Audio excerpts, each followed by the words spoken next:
Hello, welcome to my channel. ഇന്ന് നമുക്കൊരു ചെറിയൊരു ഡിസൈൻ എങ്ങനെ ചെയ്യണമെന്ന് നോക്കാം. നമുക്ക് പല തരത്തിലുള്ള ത്രെഡുകൾ കിട്ടും, അതൊക്കെ വെച്ച് നമുക്ക് ചെയ്യാം. ഞാനിപ്പോൾ ഇതിൻ്റെ ഉപയോഗിച്ചിരിക്കുന്നത് നൈലോൺ ത്രെഡാണ്.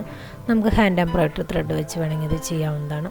പിന്നെ നമുക്ക് സാധാരണ വേണ്ടത് ഒരു നൂലാണ് സാധാരണ ഉപയോഗിക്കുന്നത്. പിന്നെ ഇതുപോലെയുള്ള ട്യൂബ് ബീഡ്സാണ്.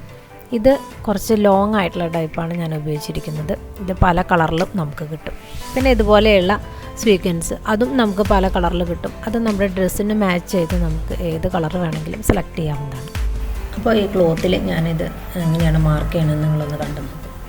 അപ്പോൾ ഇങ്ങനെ ഒരു റൗണ്ട്, അത് നമുക്ക് ചെറിയ രീതിയിലൊക്കെ വരയ്ക്കാനായിട്ട് ബുദ്ധിമുട്ടും. അതുകൊണ്ടാണ് ഞാൻ ഇങ്ങനെ ഒരു മെത്തേഡ് യൂസ് ചെയ്തിരിക്കുന്നത്. അതിനുശേഷം നമ്മൾ ട്യൂബ് ബീഡ്സ് എത്ര എണ്ണം വയ്ക്കുന്നുണ്ട് അതിനനുസരിച്ച് നമ്മളിതുപോലെ മാർക്ക് ചെയ്ത് കൊടുത്തിട്ട് നമുക്ക് ഓരോ ബീഡ്സായിട്ട് അങ്ങനെ വെച്ച് തുന്നിയെടുക്കാവുന്നതാണ്.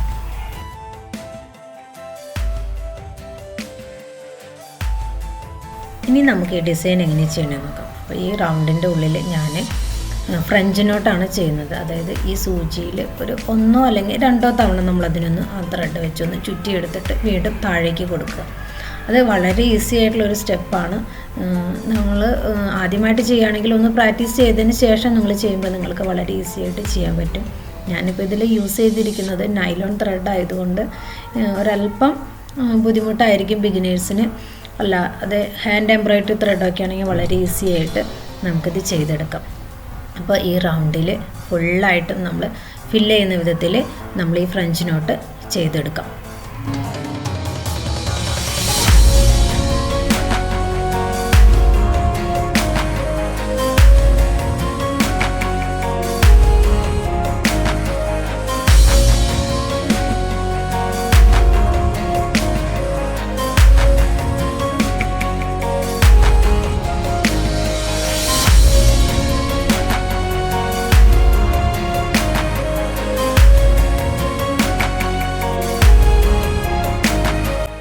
ഈ വർക്ക് നമ്മുടെ കംപ്ലീറ്റ് ആയിട്ടുണ്ട്.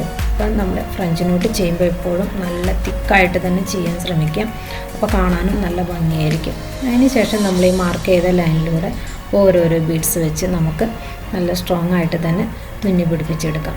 ഇത് നമ്മുടെ മെഷീൻ എംബ്രോയിഡറി ത്രെഡിനേക്കാൾ കനം കൂടിയ ത്രെഡാണ്, പക്ഷേ അതുപോലെ തന്നെ നല്ല തിളക്കവും ഇതിനുണ്ട്. അതുകൊണ്ട് കാണുമ്പോൾ നിങ്ങൾക്ക് ഇതിൽ അത്ര തിളക്കം ഫീൽ ചെയ്യുന്നില്ലെങ്കിലും നേരിട്ട് കാണാനത് വളരെ ഭംഗിയാണ്.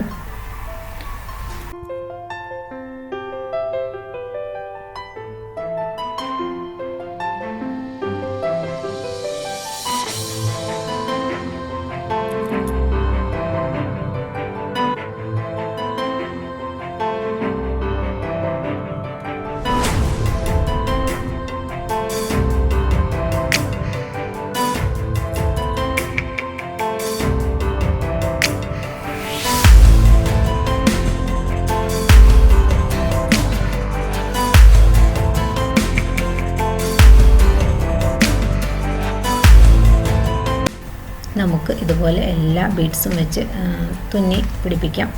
ട്യൂബ് ബീഡ്സ് ചെയ്യാൻ എപ്പോഴും കനം കുറഞ്ഞ സൂചി തന്നെ ഉപയോഗിക്കണം. ഇനി നമുക്ക് ഇതിൻ്റെ ഓരോന്നിൻ്റെയും നടുവിലായിട്ട് ഫ്രഞ്ച് നോട്ട്, അത് ലോങ് ഫ്രഞ്ച് നോട്ടാണ് ഞാൻ ചെയ്യുന്നത്. അത് നമ്മൾ സാധാരണ ചെയ്യുന്നതിനേക്കാൾ ചെറിയൊരു വ്യത്യാസമുണ്ട്. കുറച്ചൊരല്പം നീക്കിയതിന് ശേഷം സൂചിയിൽ ത്രെഡ് 1 അല്ലെങ്കിൽ 2 തവണ ചുറ്റുക. ഇനി നമ്മൾ താഴേക്ക് കുത്തുന്നതിന് മുന്നായിട്ട് അവിടെ ഞാനൊരു സീക്വൻസ് വെച്ചിട്ടുണ്ട്. അതൊരു സിൽവർ കളർ ആയതുകൊണ്ടാണ് നിങ്ങൾക്ക് അത്ര കാണാൻ പറ്റാത്തത്. നമ്മൾക്ക് ഏത് കളർ ഡ്രസ്സാണ് ചെയ്യുന്നതെങ്കിൽ അതിന് മാച്ച് ചെയ്ത് അത് വയ്ക്കുമ്പോൾ ഒരു പ്രത്യേക ഭംഗി ഉണ്ടാകും. ഞാനിതിന് 2 ഇഴ നൂലാണ് എടുത്തിരിക്കുന്നത്. നമ്മൾ ഹാൻഡ് എംബ്രോയിഡറി ത്രെഡൊക്കെയാണ് ഉപയോഗിക്കുന്നതെന്ന് വെച്ചാൽ അതിൽ ആ ഒരു ത്രെഡിൽ 6 ഇഴ നൂലെങ്കിലും ഉണ്ടായിരിക്കും. അത് ഫുള്ളായിട്ട് വെച്ചിട്ട് ചെയ്യുമ്പോൾ നല്ല തിക്കായിട്ട് നിൽക്കും. ഞാനത് എല്ലാവരും അത് വെച്ചാണ് ചെയ്യുന്നത് എങ്കിലും ഇത് ഞാനൊരു വ്യത്യാസത്തിന് വേണ്ടിയിട്ടാണ് ഞാൻ ഇങ്ങനെ ഒരു നൈലോൺ ത്രെഡ് വെച്ച് ചെയ്തത്. നടുവിൽ ചെയ്യുന്നത് കുറച്ച് ഷോർട്ടായിട്ടാണ് ചെയ്യുന്നത്. അപ്പോൾ ഇതുപോലെ എല്ലാ ബീഡ്സിൻ്റെയും ഉള്ളിലായിട്ട് നമുക്ക് ഇങ്ങനെ ചെയ്തെടുക്കാം. നിങ്ങൾ ആദ്യമായിട്ടാണ് എൻ്റെ ഈ ചാനൽ കാണുന്നതെങ്കിൽ ഒന്ന് സബ്സ്ക്രൈബ് ചെയ്തേക്കണേ. ഇഷ്ടമായ ലൈക്ക് ചെയ്യാനും ഷെയർ ചെയ്യാനും കമൻറ്റ് ചെയ്യാനും ഒന്നും മറക്കരുത്. പിന്നെ തൊട്ടടുത്തുള്ള ബെൽ ബട്ടൺ കൂടി ഒന്ന് പ്രസ് ചെയ്യണം. എന്നാൽ മാത്രമേ ഞാനിടുന്ന വീഡിയോസിൻ്റെ പുതിയ നോട്ടിഫിക്കേഷൻ നിങ്ങൾക്ക് കറക്റ്റായിട്ട് കിട്ടുകയുള്ളൂ. അപ്പോൾ നമുക്ക് ഈ ഒരു വർക്ക് സാരിയിലോ നമ്മുടെ ചുരിദാറിൻ്റെയോ ബ്ലൗസിൻ്റെയൊക്കെ സ്ലീവിൽ ചെയ്യാം. പിന്നെ ചുരിദാറിൽ 1-2 ഫ്ലവറായിട്ടോ പിന്നെ കുട്ടികളുടെ ഡ്രസ്സിൽ ഇതിൻ്റെയൊക്കെ ഫ്രണ്ടിലായിട്ട് നമുക്ക് ഈ ഒരു സിമ്പിൾ വർക്ക് വളരെ ഈസി ആയിട്ട് തന്നെ നമുക്ക് ചെയ്യാവുന്നതാണ്.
ഇപ്പം നമ്മുടെ വർക്ക് ഏകദേശം തീരാറായി. അപ്പോൾ നമുക്ക് ഈ ബീഡ്സിൻ്റെ സൈഡിലും കൂടെ ഒരു ഫ്രഞ്ച് നോട്ടാണ് ചെയ്ത് ഈ വർക്ക് അവസാനിപ്പിക്കാം. ഇത് വളരെ സിമ്പിളായിട്ടുള്ളൊരു വർക്കാണ്, നിങ്ങളെല്ലാവരും ഒന്ന് ചെയ്ത് നോക്കണം. അപ്പോൾ ഇതുപോലെയുള്ള പുതിയ ഐഡിയയുമായി നമുക്ക് ഇനി അടുത്ത വീഡിയോയിൽ കാണാം.